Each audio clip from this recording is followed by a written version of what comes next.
Hello friends, daily dictation के लिए हमारे चैनल को सब्सक्राइब करें, लाइक करें तथा अपने दोस्तों को हमारी वीडियो शेयर करें। Ready start. पिछले कुछ वर्षों के दौरान भारत और चीन के रिश्तों में निरंतर उतार चढ़ाव एक जगजाहिर हकीकत है।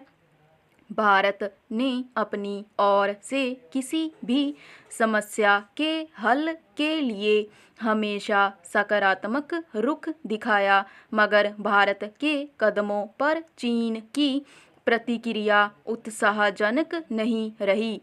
आमतौर पर चीन ने अपनी ताकत और धौंस दिखाई है, हालांकि भारत ने हर स्थिति में संयमित प्रतिक्रिया दी और सिर्फ इस वजह से दक्षिण एशिया का यह समूचा क्षेत्र फिलहाल शांत दिखता है। मगर इसका मतलब यह नहीं है कि भारत के पास असीमित संयम है। समस्याओं का हल निकालने के चीन के आश्वासन के प्रति भारत के लिए पूरी तरह निश्चिंत होना मुश्किल रहा है। हालांकि संबंधों में सुधार को लेकर भारत ने हमेशा ही उत्सुकता दिखाई है, लेकिन कई बार हकीकत को लंबे समय तक नज़रअंदाज करना संभव नहीं हो पाता है। शायद यही वजह है कि भारत के विदेश मंत्री ने न्यूयॉर्क में हुए एक कार्यक्रम में स्पष्ट तौर पर कहा कि मौजूदा समय में दोनों देशों के बीच संबंध काफ़ी बिगड़े हुए हैं। पहला, लंबे समय से संबंधों को संभालने की एक तरफा कोशिश के बाद भारत की ओर से यह एक तरह से हकीकत का बयान है कि इस मामले में पिछले 4-5 वर्षों में चीन का रवैया क्या रहा है। वह वास्तविक नियंत्रण रेखा पर सैन्य गतिविधियों के जरिए उकसाने का मुद्दा हो या फिर अरुणाचल प्रदेश को लेकर किए गए दावों के जरिए अनुचित दखल का सवाल, चीन ने आए दिन अपनी चालबाजियों के जरिए अपना असली चेहरा दिखाया है। शांति और सहजता कायम रखने का भरोसा देने के कुछ ही दिन बाद उसकी ओर से कोई न कोई ऐसी हरकत की जाती है जो किसी भी संप्रभु देश की सीमा में नाहक दखल ही है। सवाल है कि अगर भारत अपनी ओर से संयम और धैर्य का परिचय न दे तो अंतर्राष्ट्रीय स्तर पर कैसे हालात पैदा हो सकते हैं।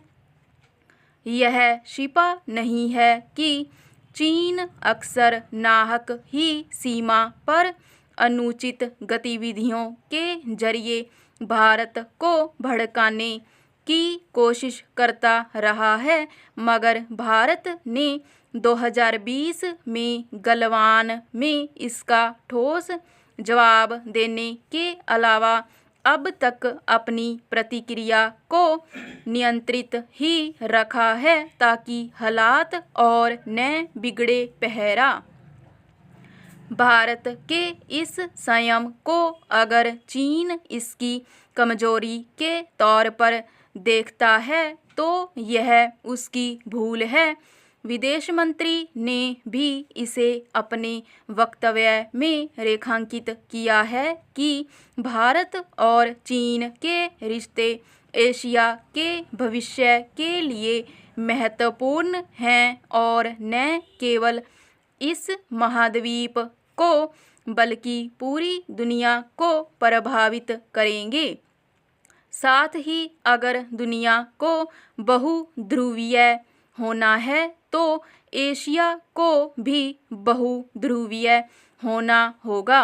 मौजूदा विश्व में कोई भी देश अपने आर्थिक सामरिक बल के बूते एक ध्रुवीय भू राजनीति का केंद्र बनना चाहता है तो यह उसकी खामख्याली साबित होगी, क्योंकि वक्त के साथ अलग अलग देशों की बहुस्तरीय अक्षमताओं में व्यापक बदलाव हुआ है। विडंबना यह है कि एक शक्तिशाली देश कहे जाने के बावजूद चीन ने कभी इसके मुताबिक गरिमा का प्रदर्शन नहीं किया है। विस्तारवाद की भूख के तहत वह वास्तविक नियंत्रण रेखा पर जैसी दखल अंदाजी की कोशिश करता रहता है। उसने भारत के साथ सीमा विवाद से लेकर अन्य समस्याओं का हल निकलने के बजाय इसको जटिल ही बनाया है।